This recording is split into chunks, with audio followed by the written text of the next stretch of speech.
Muito bem. Vamos dar início, então, ao nosso encontro de estudos para o livro dos Espíritos desta noite.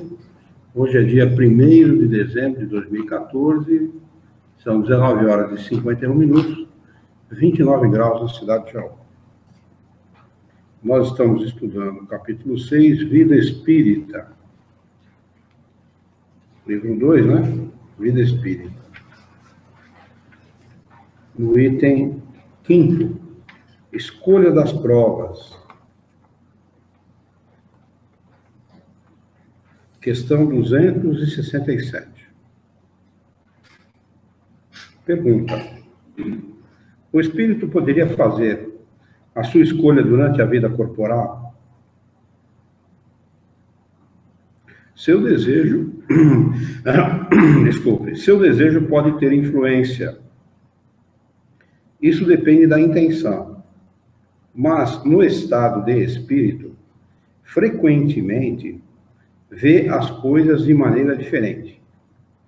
É o espírito quem faz a escolha. Mas, ainda assim, ele pode fazê-la nesta vida material, porque o espírito tem sempre os momentos em que se liberta da matéria. De qualquer maneira, é sempre o espírito e nunca encarnado.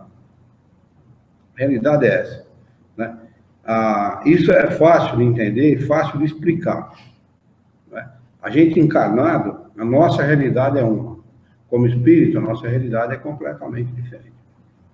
Completamente. Não tem nenhum grau de similitude entre a vida material e a vida espiritual. Consequentemente, quando o sujeito vislumbra a vida espiritual, ele foca a vida espiritual e não a vida material. O que ele vai passar na vida material é sempre em função do bem-estar na vida espiritual. Consequentemente, ele não escolhe riqueza, ele não escolhe poder, ele não escolhe bem-estar, ele não escolhe nada daquilo que a gente tanto deseja aqui nessa vida. É o contrário. Vai escolher passar pelas provas duras, pelas dores, pelas necessidades, pelas tribulações da vida, pelas doenças, que é para poder adiantar-se do ponto de vista espiritual. Mas eu não posso escolher riqueza como Pode. Eu não quero pedir, não. Pode daqui umas 200 encarnações, não. Eu não quero, não. Estou fora. Estou fora, porque dinheiro é muito complicado. Dinheiro é um complicador para o espírito. Para o ser humano, não. Para o ser humano encarnado, é um facilitador. Mas todo facilitador é um complicador para o espírito. Porque o espírito fica possibilitado, faculta a satisfação de todos os prazeres materiais, de todas as paixões. Daí vocês podem imaginar o significado de se ter poder, de se ter dinheiro, etc. Deixa eu só fazer uma pergunta a respeito do e o nosso espírito guia pode chegar para você, ter certeza que você está preparado, ele pode dar essa dica, assim? Não, ele não só pode dar, como ele dá. A gente pede. Nós falamos isso aqui a aula passada. Evidente que quando a gente não tem experiência para fazer alguma coisa, o que a gente faz? Busca alguém que tenha, não é assim? Por que a gente contrata engenheiro para fazer a nossa casa? Então, mas mesmo assim, às vezes... Exatamente por essa razão. Assim, o espírito escolhe e tem a prova e... Se ele bater o pé e as leis do Criador entender que ele deve passar por aquela prova dele. Ele pode. Eu quero ser rico e não tem condição de passar de maneira adequada pela prova. De maneira adequada que eu quero dizer, tirar dividendos para a sua evolução moral e intelectual. A gente não vê aí, não cansa de ver maus ricos? Cansa de ver isso. A escolha final é sempre dele. Hã? A escolha final é sempre dele. A escolha final é sempre dele. Acontece que, à medida em que você ganha discernimento, você ganha a capacidade de entender aquilo que é bom para você, daquilo que não é bom, fazer essa diferenciação, você acaba escolhendo com mais qualidade. O orgulhoso pede palpite de alguém para fazer as coisas. O vaidoso pede. O prepotente, o egoísta. O egoísta não. Eu vi um sujeito dando uma entrevista a respeito daquela situação da Petrobras, das empreiteiras que tiram dinheiro da Petrobras, e aí entrou o assunto de um prefeito, Toninho, uma coisa assim, Zezinho, sei lá, do norte, numa cidade das Alagoas, não, da Paraíba. Né? Esse prefeito está com as escolas sucateadas, os hospitais sucateados, as ruas todas sucateadas da cidade, e, se eu não me engano, o rombo é de 3 bilhões de reais, alguma coisa assim. Né? E a pessoa, uma das pessoas que fez negociata com esse prefeito, na entrevista, o entrevistador perguntou para ele: escuta, mas vocês, em algum momento, vocês ficam preocupados com a falta de merenda nas escolas, com o problema dos prédios das escolas, ou então da falta de remédios nos hospitais? Falaram: absolutamente, nosso negócio é tirar dinheiro da prefeitura. Né? Quer dizer, do ponto de vista material, para a pessoa egoísta, para o materialista, está tudo certo, é isso mesmo, está correto. Agora, para o espírito, que nosso interesse aqui é o espírito, não é? Nós não temos medo. Nosso interesse, nós estamos estudando a vida material. A vida material a gente estuda de outra maneira, como vivê-la, né? Embora o espiritismo nos indique caminho para que nós possamos viver melhor, com mais qualidade, né? Mas o nosso interesse maior aqui é como viver bem depois de desencarnados. Viver bem aqui na matéria para poder viver bem como desencarnados. Do ponto de vista espiritual, esse sujeito ele está criando um débito enorme para o próprio espírito. Quer dizer, ele está roubando merenda escolar, remédio nos hospitais. Quanta gente não está passando fome e morrendo por causa desse desvio de verba pública? Isso nós estamos falando de uma cidadezinha na Paraíba, lá no sertão da Paraíba e tal. E o que acontece nos municípios ricos? O que acontece nos municípios ricos do estado de São Paulo e tal, né? Então, a gente sabe que o espírito escolheu passar, ou então desviou das suas escolhas e optou por vivenciar essa experiência. Isto é diametralmente oposto aos interesses do espírito. Os interesses materiais são diametralmente opostos aos interesses do espírito. Por quê? Porque o interesse material leva aos interesses opostos do desenvolvimento intelectual e moral do espírito. Consequentemente, quando nós temos mais desenvolvimento, nós escolhemos as experiências opostas a essas. Tanto que, lembra que sexta-feira passada, no nosso encontro, na reunião pública, a gente falou de estudar a questão daquele menino que está no livro Céu e Inferno? Vocês vão ver que interessante essa situação. Muito interessante, porque quando a gente vê uma criatura como esta aqui, a gente fala assim: coitadinho. Essa é a primeira expressão que a gente olha e fala: nossa, que dó. Né? E é o oposto. Tenha dó de você mesmo, se você não está cumprindo aquilo que é de interesse do espírito, porque ele está. As grandes provas, as grandes dores, as grandes calamidades, as grandes enfermidades são sinônimos de evolução espiritual. Pedidas pelo espírito e, se bem cumpridas, é um avanço muito grande para o desenvolvimento espiritual. É necessário passar por isso? Absolutamente. Não é necessário. Por que nós passamos? Porque nós acabamos vivendo experiências em encarnações como essas que eu acabei de citar, onde a pessoa vilipendiou, roubou, enganou, estuprou, matou, assassinou, enfim, cometeu atrocidades, e no futuro, né, quando ele for vivenciar as experiências para ressarcir-se com a própria consciência, ele vai pedir encarnações como essa do menino que nós vamos ver. Não essa sexta-feira que vem, porque quem fala é o Rodrigo, mas na outra sexta, então de sexta-feira que vem a 8 dias, nós iremos tratar desse assunto. Olha que interessante. É muito interessante. E quando você começa a ler, você fica condoído da situação do garoto. E no final você fala assim: puxa vida, como a gente se engana a respeito dos interesses espirituais, né?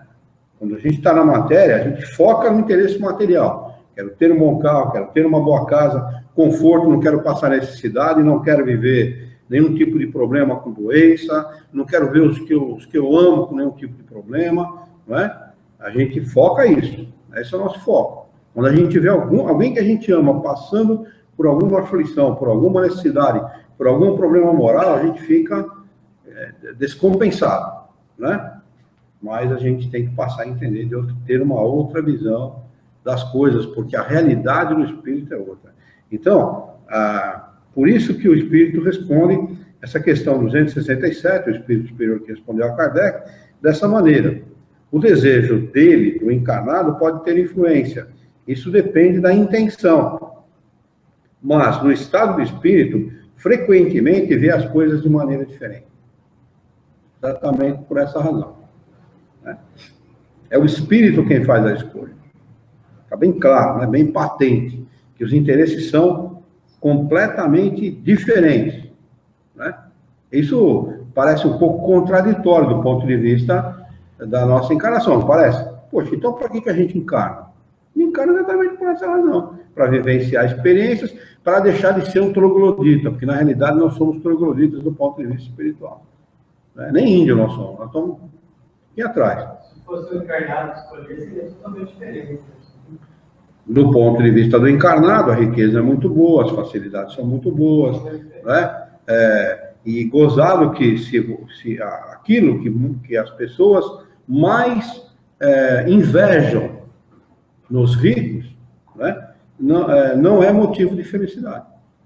Se a pessoa reunir os requisitos básicos, que são considerados básicos para a felicidade aqui no nosso mundo, nem assim ele vai ser totalmente feliz. Que é a beleza física, a juventude e a riqueza. Se ele tiver essas três coisas, ainda assim ele não é inteiramente feliz. Porque o nosso mundo não é um mundo de felicidade. Não é um mundo para ser feliz. É possível ter paz, é possível ter tranquilidade, é possível ter equilíbrio, é possível ter uma vida equilibrada? Perfeitamente. Mas felicidade não é desse mundo. Porque se tiver esses três coisas, ele vai ficar perturbado para conservar isso aí. Eu já citei. O senhor quis dizer que seriam as melhores coisas, né? Que a As gente três coisas mais acha que invejáveis. no mundo material. As E mais se a invejáveis. gente tivesse as três... Se você conseguisse reunir as três, se você conseguisse reunir as três, você não seria inteiramente feliz. Né? Não dá para ser inteiramente feliz no nosso mundo. Porque, na realidade, o que nós temos aqui são momentos de felicidade. Né? Alguns momentos felizes. Em troca de alguns momentos felizes, nós temos uma vida de problema, uma vida de contrariedade, uma vida de, muitas vezes, regada por tristeza, por contrariedades, por todos os percalços da vida, né? Pelas vicissitudes que a vida material traz. Né? Quando não, está tudo bem, quando não, daqui a pouco ali na frente, um tropeção, e a gente acaba sendo envolvido pela vida e acaba sendo... E uma ilusão, porque fizeram uma enquete na Piratininga da semana passada, 90% das pessoas dizem que o dinheiro traz felicidade, sim, como. 90% das pessoas esse é o pensamento que vigora na maioria da cabeça das pessoas. A pergunta foi essa, se o dinheiro traz felicidade.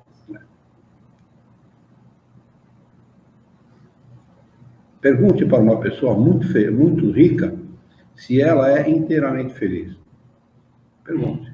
Se ela for sincera, a resposta vai ser oposto a isso. Eu conheci um homem, já citei ele várias vezes aqui, Walter Vladislau Glosser, né? Eu posso citar ele, eu conheci bem ele, uma pessoa extraordinária, muito humana, foi fugido de guerra, foi refugiado de guerra, perdeu assim, na fuga dele, acho que o pai e um irmão morreram e tal. Ele tinha aquela marca que os judeus recebiam, aquele número e tal. Esta pessoa, meu pai conviveu muito com ela, bastante. Eu convivi um pouco também. Mas ele dizia que quem vivia era a classe média. O pobre, extremamente pobre, não consegue viver bem. E o rico não consegue viver bem também. Por quê? O rico muito preocupado com aquilo que tem. E o pobre muito preocupado com aquilo que não tem. Aquele que está no meio consegue viver um pouquinho melhor. Essa é a opinião dele, viu? A opinião de um cara muito rico, que tinha muito dinheiro. Por aí dá para a gente imaginar, né, o significado. Faz sentido, claro que faz sentido. Conheço um que é o oposto desse, né, eu conheci bastante, eu convivi bastante. Ele saía da casa dele domingo de manhã para ir até a fábrica que ele tinha para ver se a fábrica não tinha pegado fogo. Imagina como é que deve ter sido a noite dele, né? Alguém aqui de noite pensa na fábrica, ou no dinheiro que tem no banco? A gente deita na cama e dorme. O seu Luiz, mas como eu comentei com o senhor, os patrão lá da escola, se tem 20 agendados para ir visitar, para chamar aqui. Esse dia ele foi em 4 casas, nas 4 primeiras ele não teve um resultado positivo, ele voltou para a escola com crise e chorou, de passar mal, de loucura total, se não tiver, como são várias franquias, se a nossa aqui em Jaú não mantiver o primeiro lugar, ele não admite, E ele chora, passa mal mesmo, tem crise. Do extremo, né? Ser ligado só a isso. Muito fácil uma pessoa dessa entrar em depressão. Um rapaz novo, você vê que não tem uma namorada, não tem vida, só vive em função disso daí. De estar em primeiro lugar, senão não tá bom. Muito bem. Seguindo, 267A. Muitas pessoas desejam grandezas e riquezas, mas não o será, por certo, como expiação, nem como prova. Resposta: sem dúvida.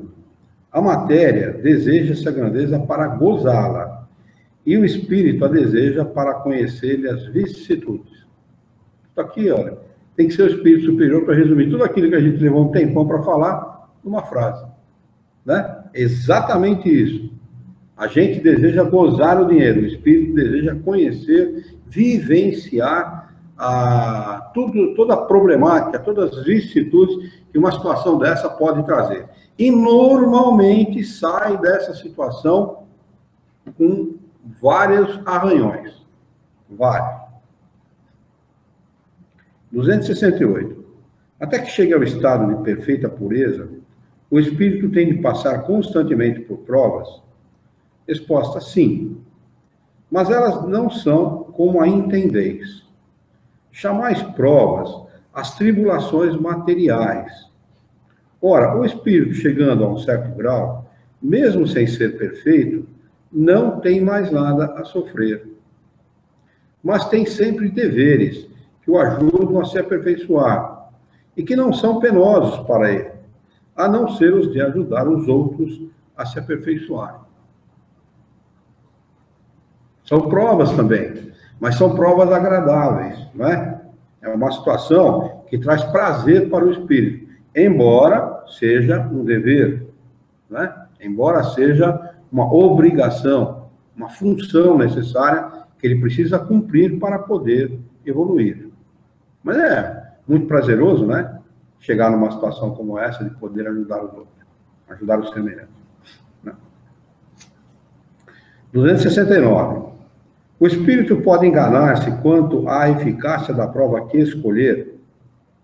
Resposta: pode escolher uma que esteja acima de suas forças, e então sucumbir. Pode também escolher uma que não lhe dê proveito algum, como um gênero de vida ocioso e inútil. Mas nesse caso, voltando ao mundo dos espíritos, percebe que nada ganhou e pede para recuperar o tempo perdido. Então, ficou muito ocioso, teve uma vida inútil, aí numa outra encarnação vai trabalhar que nem mula, né, puxando carroça, porque não tem, é lei do trabalho. O trabalho é uma lei, não é? A gente tem que trabalhar muito. Aí os espíritos vão responder mais lá na frente qual é o limite para o trabalho. Kardec faz essa pergunta para os espíritos. É o limite das nossas forças. É a resposta que eles dão. O quanto a gente puder trabalhar. Porque trabalho é toda a tarefa, tudo aquilo que você puder fazer de útil.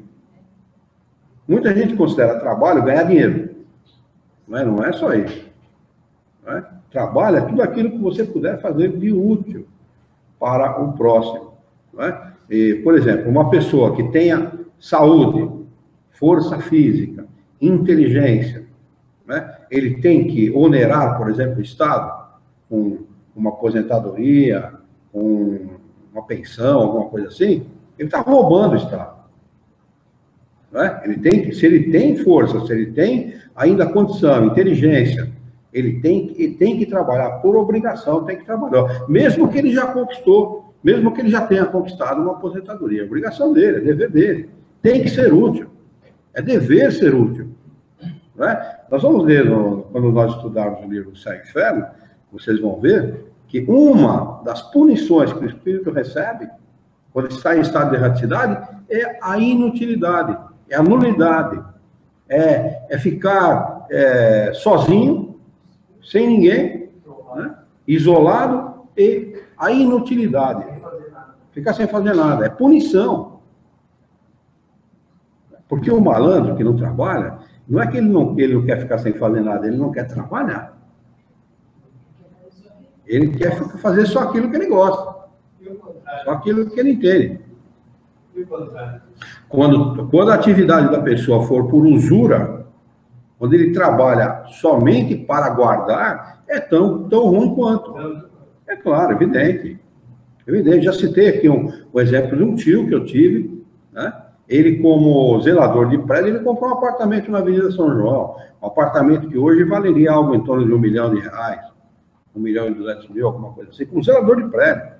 Ele ia na feira e catava verdura do chão, tomate. Tem gente que tem para comer, né? Tira do salário, guarda tudo. Sim, guardava tudo. Isso daí pode dizer que a pessoa é avarenta, seu Luiz? Bem claro, evidente. Egoísta. Muito egoísta. Ele morreu, essa pessoa desencarnou. Eu tinha muito carinho por ele. Era um italiano, ele veio da Itália para o Brasil, ele saiu de lá sem nada, chegou aqui sem nada e tal, construiu a vida dele, ele comprou um apartamento na Avenida São João, construiu uma casa em Santos, na cidade Oceano. A família dele, os netos, ainda tem essa casa na cidade Oceano até hoje. E venderam esse apartamento na Avenida São João e compraram 1 ou 2 casas, ou 3 casas, não sei quantas casas, num bairro de São Paulo, né, para eles. Acabou ficando tudo para os netos, para a filha, tinha uma filha única. Ele desencarnou, esse italiano, que eu tinha muito carinho por ele, chama-se Geraldo Viola, o sobrenome dele. Ele desencarnou lamentando o que ele havia feito para a esposa. Ele diz assim, o que eu fiz para mim, Eli, a minha tia chamava Elisa, e ele chamava ela carinhosamente, chamava ela de Eli. Morreu, ele chorava como criança, porque ela passou necessidade na mão deles, brigaram muitas vezes por causa disso. Então, era um cavalo para trabalhar, se é para usar a expressão comum, né? Era um homem que trabalhava muito, mas muito mesmo, né? Ele, para economizar R$1, ele fazia qualquer coisa. Se tivesse que colocar um botijão de gás nas costas para levar até a cidade Oceano, para economizar, porque o botijão de lá naquela época custava o dobro, ele levava um botijão nas costas de trem de São Paulo à cidade Oceano para economizar, deixar de comprar lá, né? Então, é tão prejudicial quanto. Ser útil não é ser avarento. Ser útil não é ser prepotente, não é ser orgulhoso, né? Não é ser agressivo, não é ser violento. Utilidade é outra coisa. Utilidade é você produzir o bem, visar o bem. Deixou os outros gozarem, né? Morreu com remorso de não ter feito para a esposa e também não... Isso, não gozou, porque gastou toda a saúde tentando conquistar o bem material, não é? E não gozou, não conseguiu gozar, nem ele nem ela conseguiram gozar aquilo que eles construíram. Não é? Mas é a ideia que a pessoa vem do país de origem, porque a Europa, muita gente tem uma visão romântica da Europa, né? A Europa e tal. É evidente, é o berço da civilização, é um dos berços da civilização, a cultura é muito adiantada e tudo mais. Mas a Europa não vive essa maravilha romântica que o latino-americano faz. Nem os Estados Unidos vivem essa maravilha que nós aqui idealizamos. Não. É uma grande mentira. Até hoje, na Europa, contado por um amigo que morou na Itália, né, para falar do meu tio, falando da Itália, ele morou na Itália, diz que a pessoa tem um carro, um operário, por exemplo, né, tem um carro, o carro é guardado na garagem. Ele só serve para 2 coisas, para sair numa emergência, ou então nas férias, se eventualmente ele precisar do carro nas férias, ele usa o carro nas férias. Senão ele vai passar férias de ônibus ou de trem, que lá tem, a Europa é toda interligada por trem e ônibus e avião, né? Então, mas o carro é muito pouco usado. E a casa, ela é comprada no início do casamento e a pessoa leva uma vida pagando a casa. 30, 40 anos pagando a casa. É mais caro, muito mais caro do que aqui, né? Então, esse meu tio vem de lá numa situação pior que a de hoje até. Porque a Europa do pós-guerra foi muito ruim. Foi muito ruim. A Itália ficou destruída, a França ficou muito destruída, a Alemanha, então, nem se fala, a Inglaterra destruída, né? Então, levou mais de 30 anos, a reconstrução da Alemanha levou mais de 30 anos, a reconstrução da Alemanha. Em 45 ela veio a ser reconstruída mesmo ali para a década de 80, que ela começou a se estabilizar do ponto de vista financeiro. Então, esse pessoal que vem para o Brasil, vem com a ideia de fome, de guerra, de violência, de necessidade. Imagine a pessoa viver isso. Nós não vivemos isso. Aqui no Sudeste, nós não vivemos isso. E os nossos irmãos do Norte não vivem o problema da violência. Da miséria, talvez, mas da violência, não. Que viver a violência é uma coisa muito terrível. É terrível viver a violência. A gente fala muito de violência aqui no Brasil, né? Precisa ter uma guerra no Brasil e tal, mas a gente não sabe o que é isso. Guerra, violência, é uma coisa terrível. E a Europa viveu praticamente em seguida 2 grandes guerras mundiais, né? Teve de 14 a 18 e logo em seguida de 39 a 45, né? Quer dizer, aí num período de 40 anos, ali 35 anos, viveu 2 grandes guerras, que é muito penoso para o povo, né? Embora isso tenha construído o caráter, a personalidade, a tecnologia, tenha feito avançar muito a tecnologia e tudo mais. Mas é muito, muito terrível. Muito... Então, pode ser isso, essa ideia que já veio de lá, né? O medo de se precaver antes de acontecer alguma coisa. Exatamente, porque para ele, catar a xepa da feira, lá, era só para não passar fome. Aqui era para economizar dinheiro, lá era para não passar fome, para não morrer de fome. Quer dizer, a gente tem que ver um pouco também este lado. Não estou defendendo ele, não. Mas ver, né, tentar entrar na realidade dele, né? Como é. Você está falando, né, italiano, meus avós paternos vieram também, né, pós-guerra, e o meu avô chegou para o Brasil, ele teve lepra. Né, ele e nós veio com os irmãos também, já veio casado, minha avó, tá? E aí eles foram excluídos, né, das fazendas, estavam isolados. Meu avô, minha avó. O que era normal nessa época, né? Isolava mesmo. Isso, ele já tinha, meu pai era muito pequeno, e eles comiam só feijão, que o tio do meu pai conseguia. Então era feijão todo dia, até o meu avô ficar curado. Meu avô se curou, né? E meu pai, então, ele é assim até hoje. A frase que ele não suporta, em caso, qualquer lugar, é estou com fome. Porque ele fala, vocês não sabem, né, passar fome. Quer ficar meses só comendo feijão. E meu pai, até hoje, agora ele é viúvo, ele é assim. Ele recebe a aposentadoria dele, trabalha ainda, aí ele vai, guarda, só todo dia ele vai no mercado, ele compra um bife, ele compra um tomate, ele compra um pacote de bolacha, ele compra e aí desperdício nem pensar. E às vezes eu falo, mas pai, compra banana a semana inteira. Sim, não, é o suficiente para hoje. E aí eu fico pensando. São realidades diferentes. A minha avó também, ela fala, a pior coisa é você ter comida no armário e preguiça de cozinhar. E é bem isso que você estava falando. Olha, tanto meu pai quanto meus tios, a minha tia, sempre passa por... São realidades diferentes. A minha avó, que era espanhola, viveu a Guerra Civil da Espanha, viveu as 2 grandes guerras também. A Espanha viveu um pouco dessas 2 grandes guerras também, não tão diretamente como Inglaterra e França e todos os outros países ali, mas viveu um pouco também. Ela dizia assim, que eles comiam mal os 6 meses para poder comer mal os outros 6. Essa é a realidade do pessoal. Por isso que muito a imigração de espanhóis, italianos e todos os outros imigrantes que vieram para o Brasil, japoneses e tudo mais, foi muito grande em função disso mesmo, da Segunda Grande Guerra, que realmente foi, da Primeira e da Segunda Grande Guerra, que foi penosa para o pessoal. Mas vamos lá.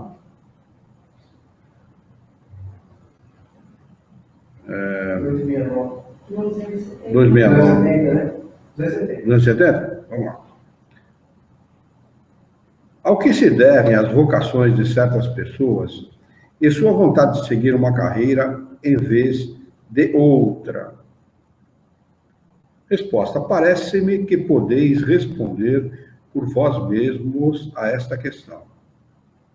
Não é a consequência de tudo o que dissemos sobre a escolha das provas, sobre o progresso realizado numa existência anterior? É isso mesmo. 271. Quando o espírito estuda na erraticidade, quando a gente fala que o espírito estuda, é sempre baseado nisso, viu, gente? Estuda mesmo, viu? A nossa função, estar na erraticidade, não é ficar contemplando as estrelas, nem batendo asinha, ficar sentado na nuvem, nada disso. Tocando harpa, isso não existe, é coisa para religioso. Né? O espírito estuda, vai estudar. Isso é que explica a capacidade dessa garotada que vem encarnando aí com essa tecnologia, né? Dominando essa tecnologia avançada. Você vê meninos aí, meninos mesmo, de 20 e poucos anos de idade, desenvolvendo o computador quântico, que é capaz de realizar não sei quantas operações ao mesmo tempo, que o nosso realiza uma de cada vez, né? Esse comum aqui realiza uma de cada vez. O quântico realiza não sei quantas operações, eu não lembro agora, mas são muitas operações ao mesmo tempo, né? Então, como é que um garoto desse, né, com 20 e poucos anos de idade, de onde ele tirou esse conhecimento? Né? É um bom lugar. Então, ele estuda. Vamos lá. Quando o espírito estuda na erraticidade, as condições em que poderá progredir, como julga poder fazê-lo se nascer entre canibais? Resposta: não são os espíritos já adiantados que nascem entre os canibais, mas os espíritos da mesma natureza dos canibais, ou que lhes são inferiores. Tudo se encadeia, do átomo ao arcanjo, tudo se encadeia no universo. Não tem nada disperso, não tem nada solto, não tem ponta solta, tudo tem uma razão de ser. Né? A gente pode dizer, com garantia, nós estamos no lugar certo, na hora certa, no meio certo, com convicção. Então, Kardec faz uma explicação a respeito dessa resposta, que é a seguinte: sabemos que os nossos antropófagos não estão no último grau da escala. Imagina, uma pessoa que come carne humana não está no último grau da escala, né? E que há mundos onde o embrutecimento e a ferocidade ultrapassam tudo que existe na Terra. Esses espíritos são, portanto, ainda inferiores aos mais inferiores do nosso mundo. E vir para o meio dos nossos selvagens é para ele um progresso. Como seria um progresso para os nossos antropófagos exercer entre nós uma profissão que não os obrigasse a derramar sangue. Está faltando não, hein, viu? Não sei se no livro de vocês está faltando, mas no meu aqui faltava, eu acrescentei. Que não os obrigue a derramar sangue. Se eles não visam ao mais alto, é porque a sua inferioridade moral não lhes permite compreender um progresso mais completo. O espírito não pode avançar senão gradualmente. Não deve transpor de um salto a distância que separa a barbárie da civilização. E está nisso uma das necessidades da reencarnação, que se mostra verdadeiramente de acordo com a justiça de Deus. De outra maneira, em que se transformariam esses milhões de seres que morrem diariamente no último estado de degradação, se não tivessem meios de se elevar? Porque Deus os teria deserdado dos favores concedidos aos demais? Com a palavra, aqueles que não adotam, ou que não acreditam, ou que não querem acreditar na lei da reencarnação, porque Só a reencarnação explica isso. Né? Como se processa a justiça de Deus. 272. Os espíritos procedentes de um mundo inferior à Terra, ou de um povo muito atrasado, como os canibais, poderiam nascer entre os povos civilizados? Resposta: sim. Há os que se extraviam ao quererem subir muito alto, mas ficam deslocados entre vós, porque têm hábitos e instintos que se chocam com os vossos. A gente vê isso muito. Igual esse que estavam fazendo empadinha, Como? Foram presos que faziam, matavam as pessoas que faziam empadinha, faziam salgadinho. O que você acha? Você faz salgadinho, empadinha? Gente, eu nem concordo com isso. Gente, só a reencarnação explica uma situação. Mas eles parecem tão... Isso tem um nome, é Denorex. Parece, mas não é. Parece engano. Deixa eu ver. Você pega aí, eu não sei se foi Santa Catarina, uma coisa assim. Uma mulher de boa aparência, viu? Bonita, matou 4 para tomar pensão e obrigava os caras a fazer seguro de vida. Santa Catarina. Matar os caras. Que tipo de espírito é esse? Que tipo de espírito? É moralizado?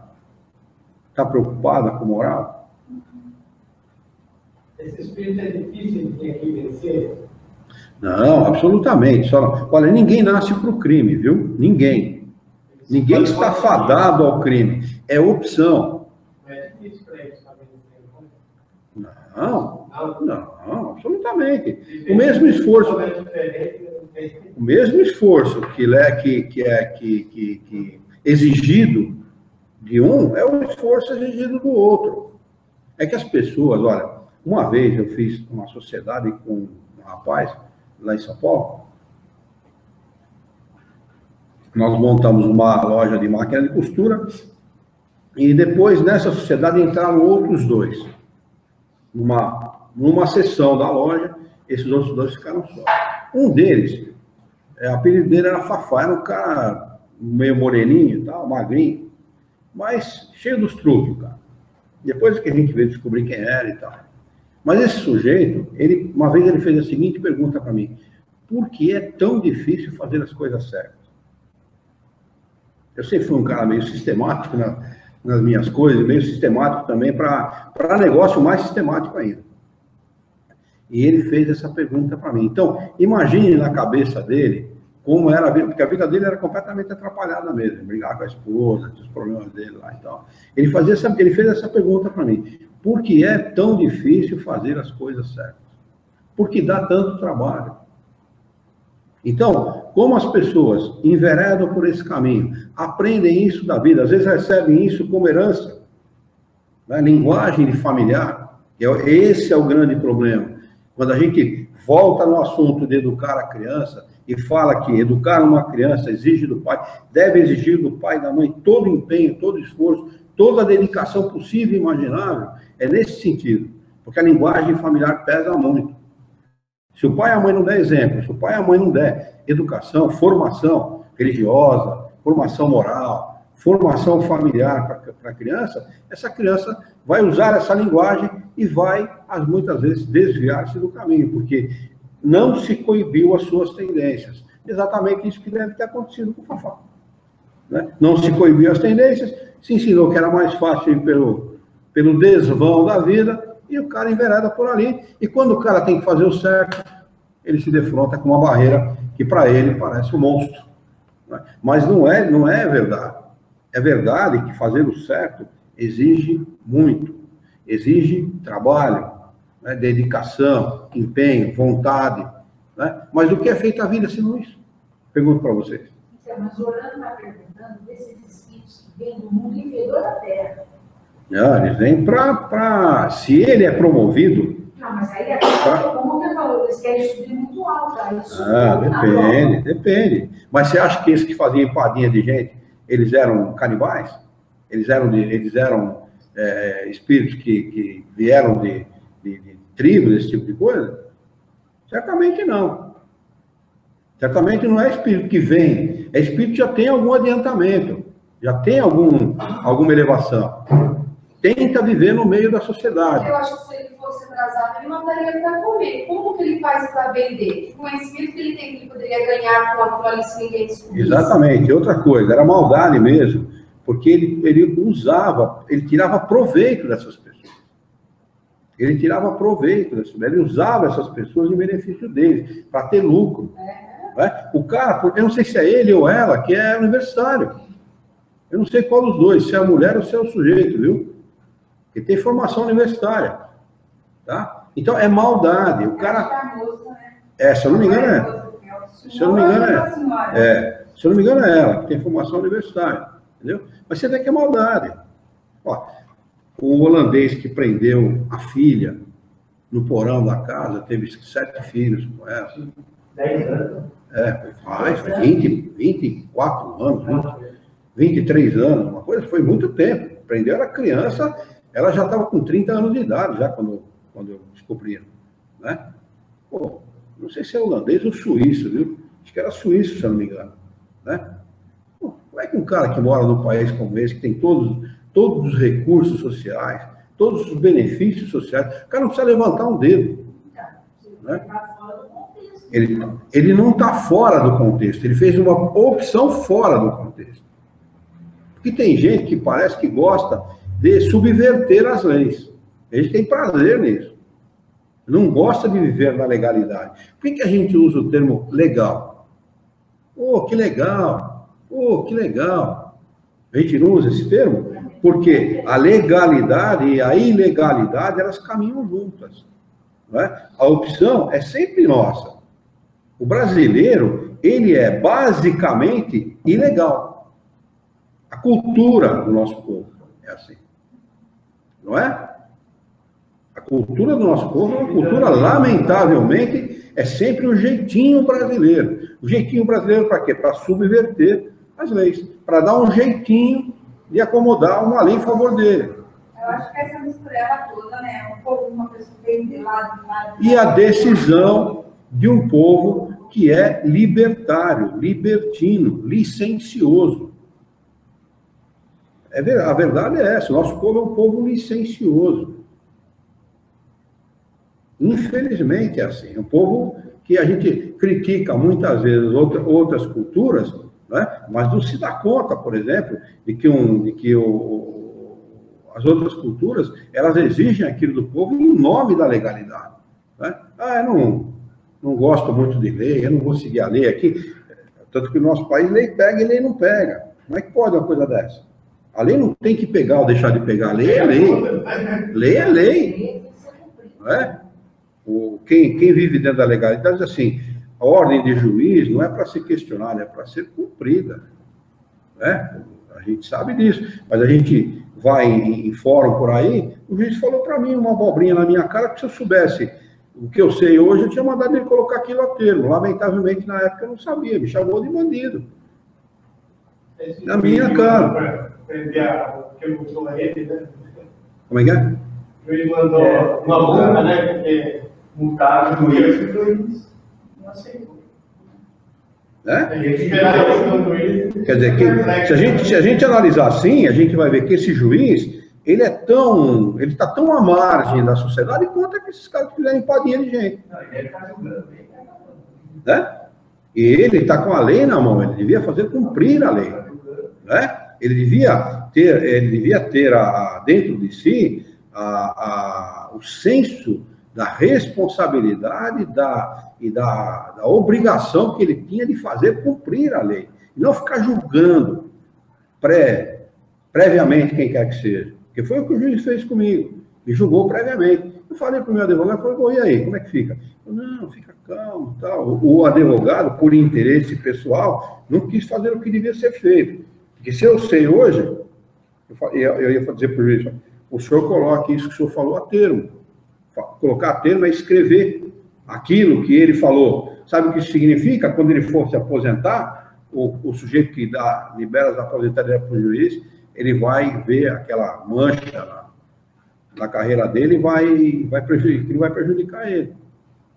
Como é que o juiz pode cometer uma ilegalidade dessa? Ele não está ali para julgar a pessoa, porque ele pensa que a pessoa é desse ou daquele jeito. Né? Tem que julgar de conformidade com a lei, com responsabilidade. Né? Com responsabilidade. E justiça não se faz às pressas. O povo gosta da justiça às pressas, mas a justiça ela é feita lenta, né? Progressivamente e igualitariamente, dentro da legalidade. Né? Então, vamos lá.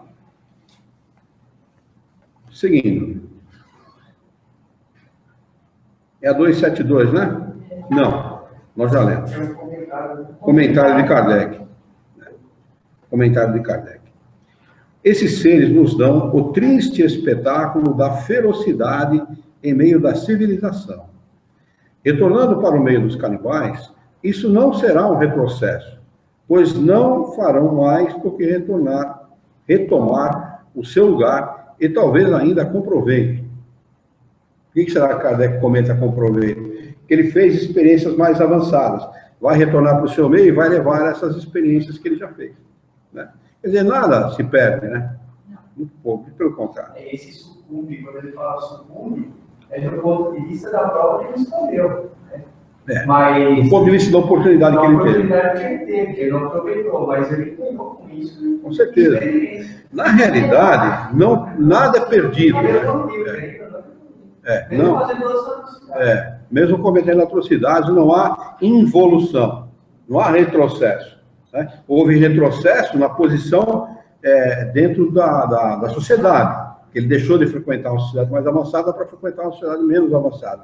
Mas, de qualquer maneira, ele progrediu do ponto de vista intelectual. Né? 273. Um homem pertencente a uma raça civilizada poderia, por expiação, reencarnar-se numa raça selvagem?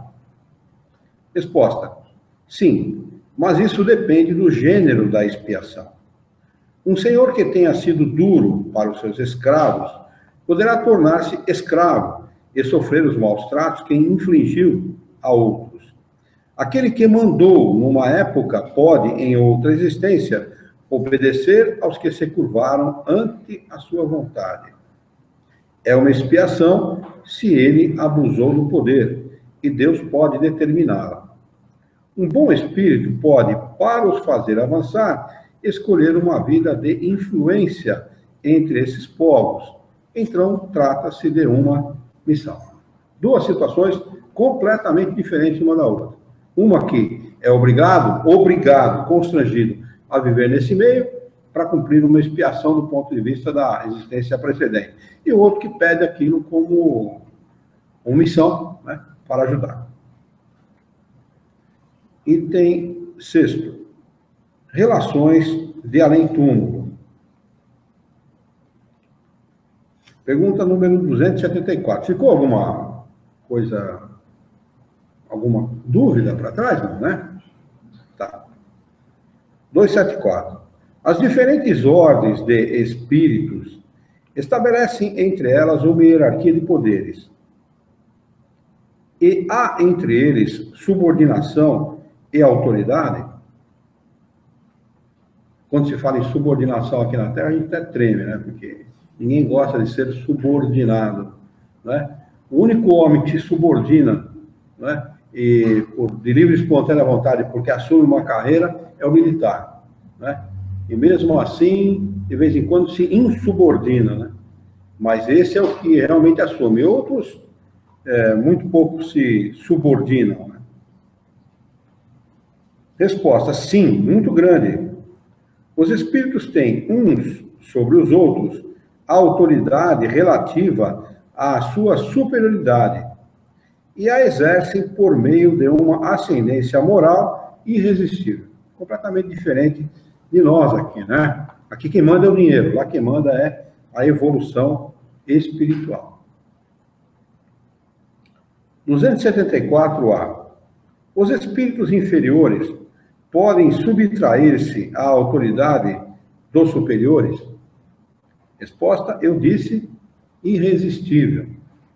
Forte essa questão. Vocês já viram algum filme de Jesus que ele está caminhando e um guarda para, e ele olha para o guarda, um romano, um centurião romano, o centurião seria o centurião, acho que deve estar assim na faixa de um tenente, né?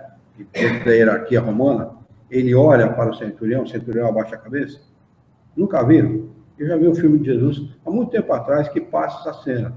E diz que ele era irresistível. Quando ele olhava para alguém, a pessoa não tinha outra. Ele parava a pessoa com o olhar. Né? Olha a autoridade moral que Jesus tinha.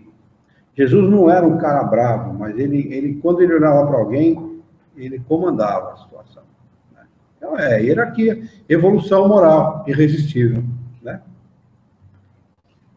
275. O poder e a consideração de um homem, de que um homem goza na terra, dão-lhe alguma supremacia no mundo dos espíritos? O poder e a consideração, né? Ou seja, dinheiro, né? Poder político, poder social, né? Faz com que ele tenha alguma supremacia no mundo espiritual, se ele seja mais do que os outros? Resposta: não, pois os pequenos serão elevados e os grandes rebaixados. Lede o Salmo. Eu ia falar isso aí agora, a gente, principalmente no céu inferno, né? Você vê bastante comunicação de espíritos que desencarnam achando que vai encontrar os seus subordinados e está acima dele. Quer dizer, não tem, né? Não adianta. Por isso, e é por esta razão que o espírito, quando desencarna, ele acaba escolhendo as provas e as expiações que estiverem ao alcance dele passar, contrária aos interesses materiais. É por essa razão. Porque quando ele vê a beleza do mundo espiritual, quando ele vê os espíritos felizes, realmente felizes, ele almeja aquilo, ele deseja aquilo.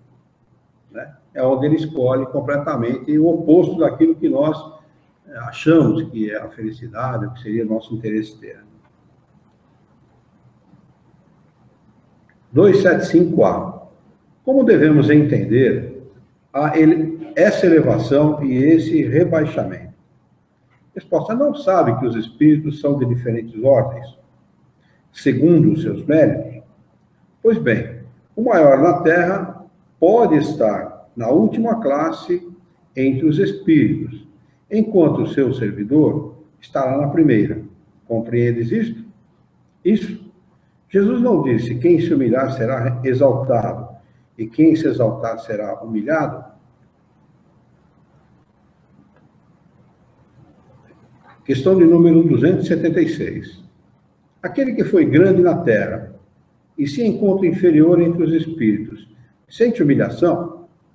Resposta: quase sempre muito grande, sobretudo se era orgulhoso e invejoso. 277. O soldado que, após a batalha, encontra o seu general no mundo dos espíritos, reconhece-o ainda como seu superior?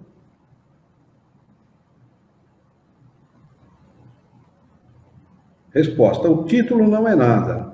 A superioridade real é tudo. 278. Os espíritos de diferentes ordens estão misturados? Como é que dizem lá os livros dos romances lá? Falam que uns estão no umbral, outros estão no nosso lar, não é assim? Não é assim que está lá nos romances, gente? Resposta: sim e não. Olha o que ele complementa. Quer dizer, eles se veem. Ou seja, é fundamental que aquele que seja inferior do ponto de vista intelectual e moral veja a qualidade da vida, da grandeza daquele que lhe está à frente. Que é para que ele deseja, ou venha a desejar, estar naquela situação. É uma situação didática. Não é para humilhar o espírito, não. O espírito só se sente humilhado porque ele é orgulhoso e invejoso. Ele só se sente humilhado por essa razão. Toda pessoa que se humilha muito facilmente, pode perceber, toda pessoa que é muito melindrosa, né? Toda pessoa melindrosa é muito orgulhosa e invejosa, pode perceber. Analise para você ver os amigos, os companheiros, os parentes. Quando se humilha, quando se fica muito minimizado facilmente, é porque é orgulhoso e invejoso. Né? Então, o espírito assim, ele vai se sentir muito humilhado mesmo. Muito humilhado. Mas se distingue uns dos outros. Afastam-se ou se aproximam segundo a semelhança ou divergência de seus sentimentos, como acontece entre vós. É todo o mundo do qual o vosso é o reflexo obscuro.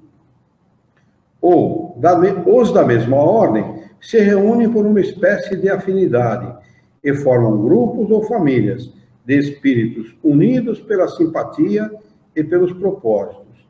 Os bons, pelo desejo de fazer o bem, os maus, pelo desejo de fazer o mal, pela vergonha de suas faltas e pela necessidade de se encontrarem entre os seres semelhantes a eles. É só nisso que o nosso mundo é igual àquele, viu? Ele está falando da semelhança do nosso mundo com o mundo espiritual, não é no mundo como o nosso mundo é, mas a semelhança da afinidade. Aqui também é assim, né? Os grupinhos daquele que fazem tal coisa, ficam juntos. O grupinho do outro que gosta de outra coisa, fica junto. É assim. E no mundo dos espíritos é a mesma coisa. Né? Quando ele fala um reflexo obscuro, exatamente por essa razão. Os espíritos obsessores, eles não vê esses superiores, não julga, né? Mas ele acha que aquela situação para ele é inatingível. É?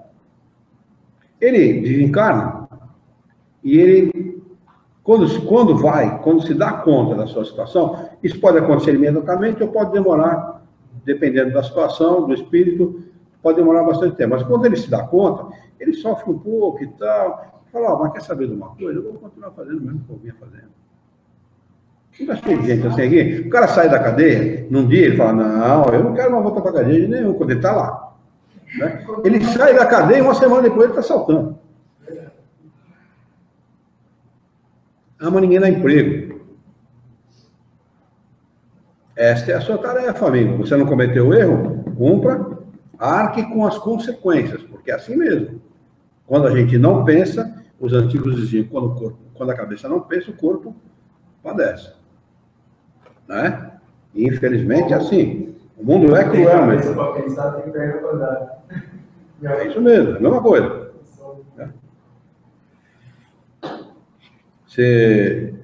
Essa pergunta a respeito dos obsessores é isso mesmo, viu? Eles se ajuntam em grupo e planejam, viu?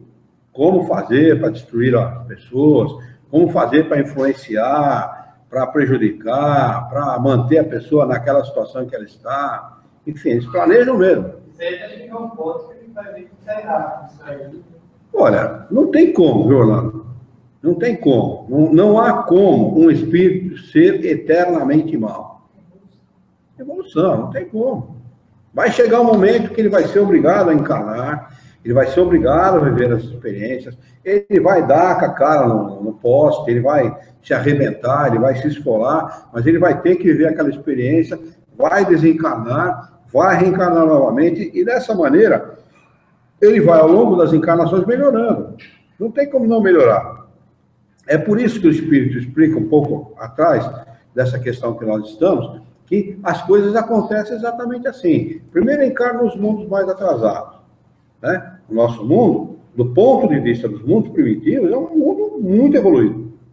Porque para eles estar no nosso mundo, para os que estão no mundo primitivo, estar no nosso mundo é o paraíso.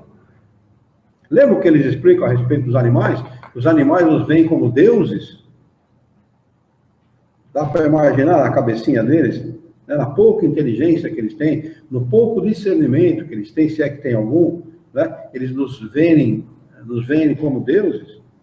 Né? Então dá para imaginar o que os espíritos que habitam esses mundos inferiores sentem.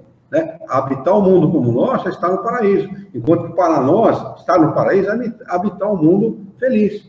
Né? Nós almejamos isso. Então olha a diferença de pensamento, a diferença de gosto, a diferença de interesse. É isso que faz com que o espírito possa habitar este ou aquele mundo.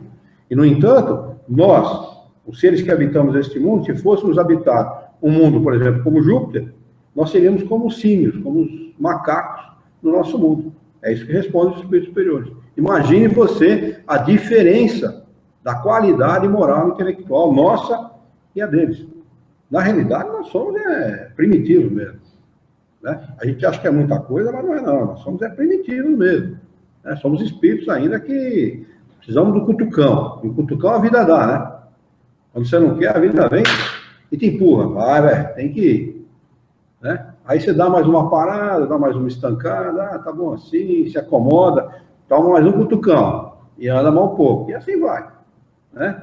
Até que o espírito chega um momento que ele não precise mais do cutucão, ele já sabe o que ele tem que fazer, ele desenvolve a tarefa dele, procura o bem, procura fazer as coisas com qualidade, e tanto o vício como a virtude, elas são, o espírito se acostuma, tanto a um quanto ao outro, viu? Da mesma maneira.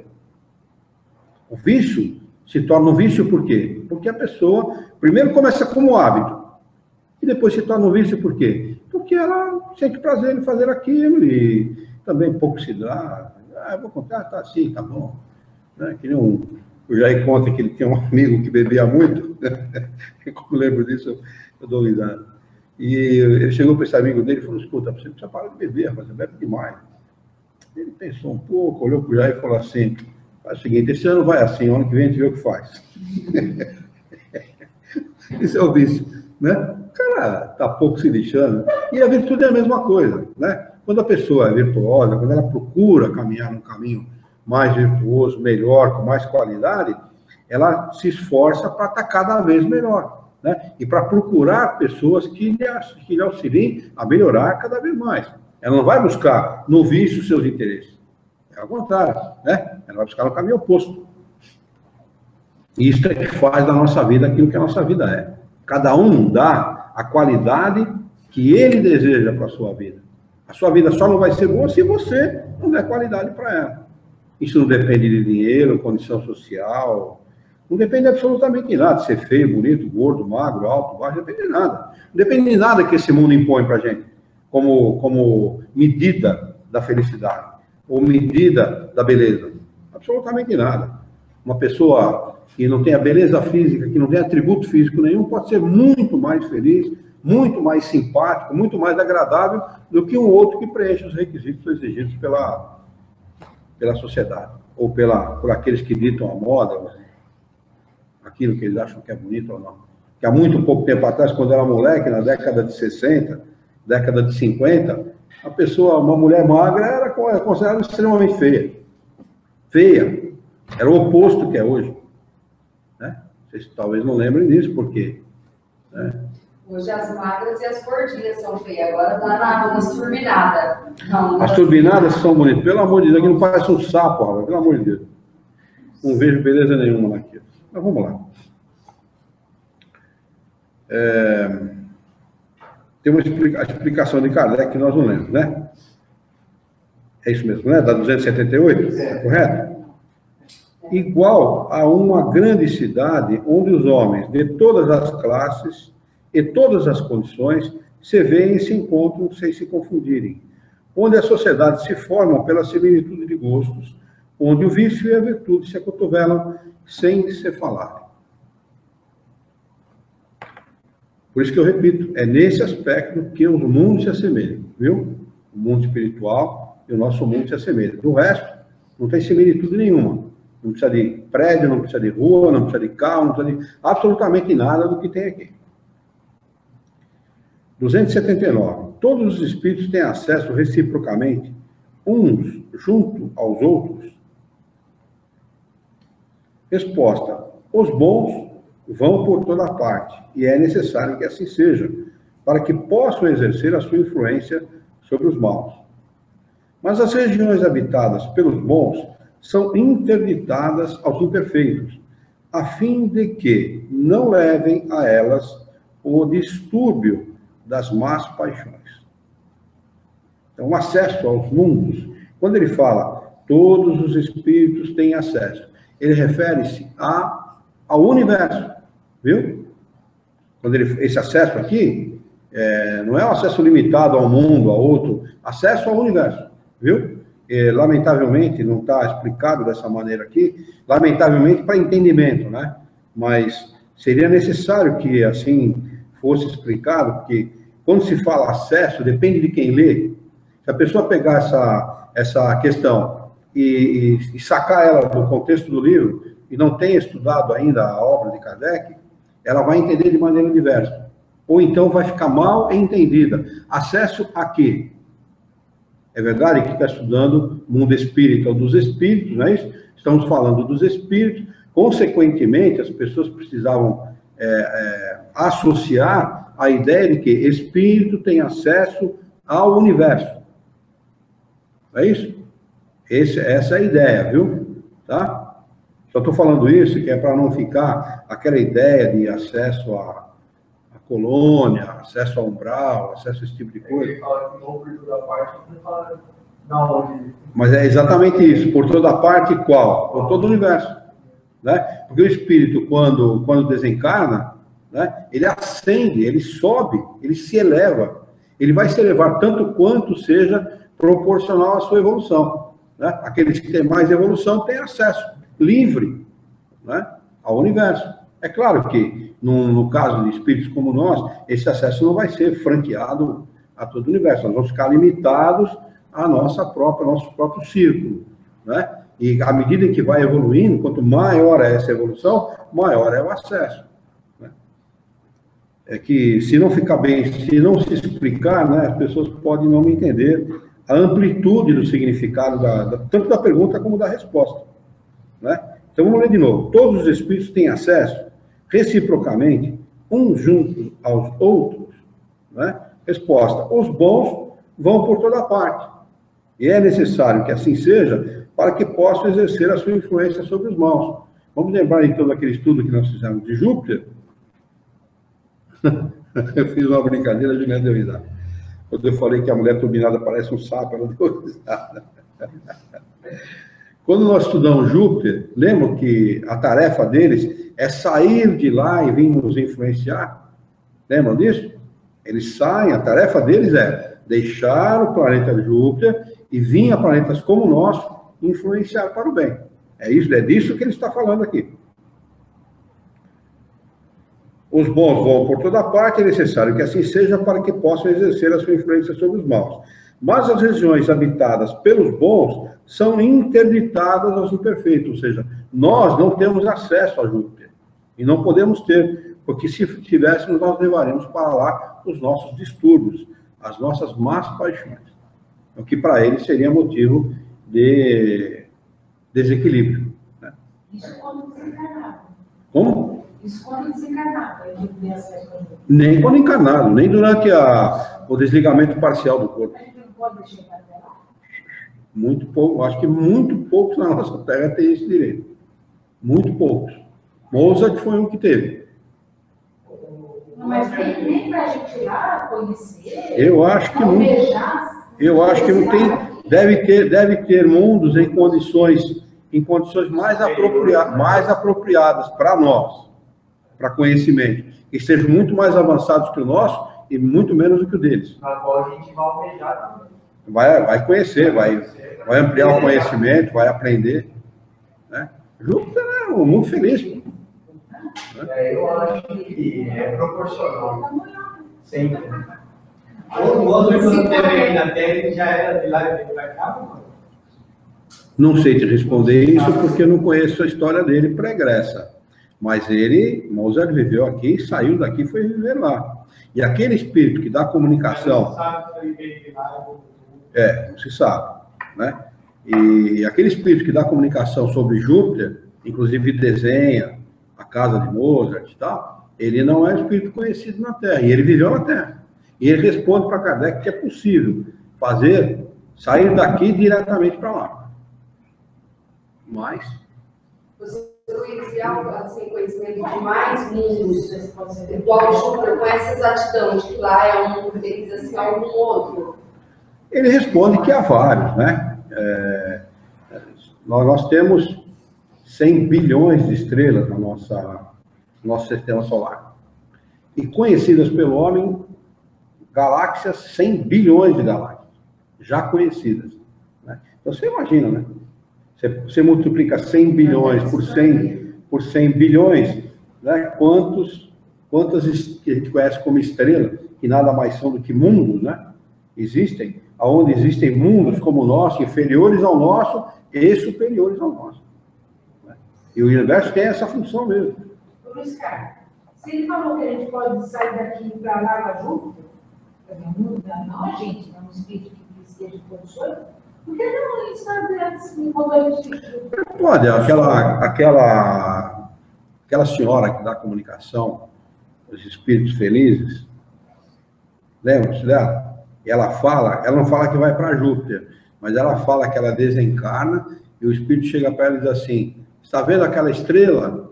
Nós vamos para lá. E ela não se dá nem conta, né? Mas aí ela já vai definitivo. E quando fala de é definitivo. ela foi transferida. Ela foi transferida para aquele mundo. Mas nós não sabemos, para responder isso com exatidão, nós primeiro precisamos saber a vida pregressa desse espírito. O quanto ele já tinha de evolução, se, por exemplo, era a última encarnação, e se ela cumpriu, né, com todos os seus deveres, com todas as suas obrigações e tal, e se ela mereceu, deve ter merecido. Né? E se nós merecemos, ou haveremos de merecer. Né? O esforço é nosso. Mas eu acho que isso não deve ser motivo de muita preocupação. Né? Porque, de qualquer maneira, nós estamos em evolução.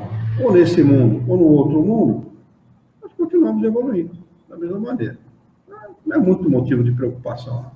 Eu acho que esse mundo precisa passar de mundo de prova e expiação para o mundo de regeneração. Não precisa? Quem vai fazer esse trabalho?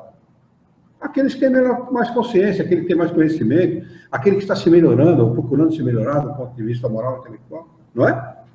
Quem vão ser esses espíritos? Nós mesmos. Ou acho que o Deus vai contar com quem? Deus vai contar com aqueles que vão arregaçar as mãos e trabalhar. A realidade é essa, não é?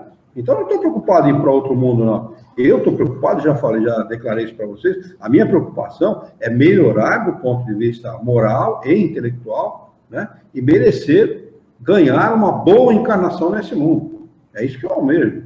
Não almejo um mundo superior, não, porque não tem a menor condição para isso. Preocupar com a próxima, que ela seja bem melhor do que essa. Né? A gente seja menos ansioso, menos agressivo, né? Mais, vamos dizer assim, que as nossas atitudes sejam mais próximas da atitude de um espírito mais evoluído, de um espírito mais humilde, de um espírito mais consciente do seu dever. É isso que a gente almeja. Vai poder almejar o quê? Né? Temos que melhorar aqui mesmo. E temos que ajudar esse planeta a melhorar, porque, afinal de contas, chega de violência, não? Chega de tanto problema, né? E eu acho que está meio longe ainda, viu? Não está perto, não. Tem gente falando que já vai... Pelo 2070, né? Não sei quanto. Sei não, viu? Vamos marcar aqui a 279? Não, a 280, né? É isso? Vamos marcar 280 aqui, dia 1/1/12 de 2014. Para nós retomarmos a próxima.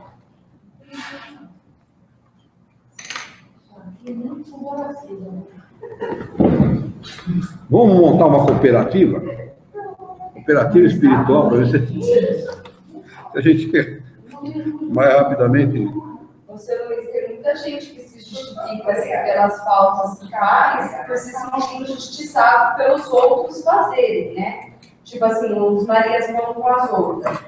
Depois que a gente comentou naquela outra aula sobre doação, essas coisas que não é nossa obrigação é cumprir nossos deveres, pagar imposto, que isso daí cabe ao governo distribuir.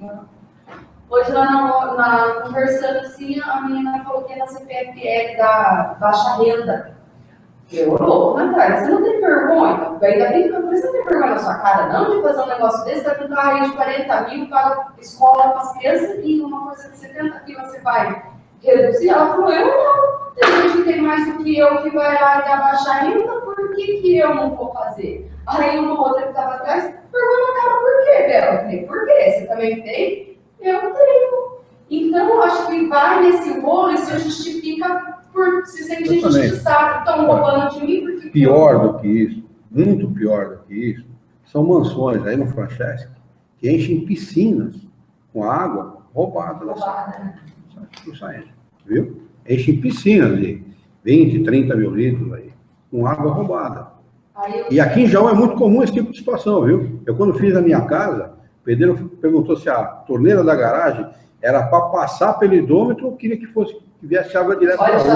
Né? Ele perguntou para mim, eu falei, nada disso, você vai com o cano lá e volta com o cano, vai com o cano no cavalete e volta com ele na torneira.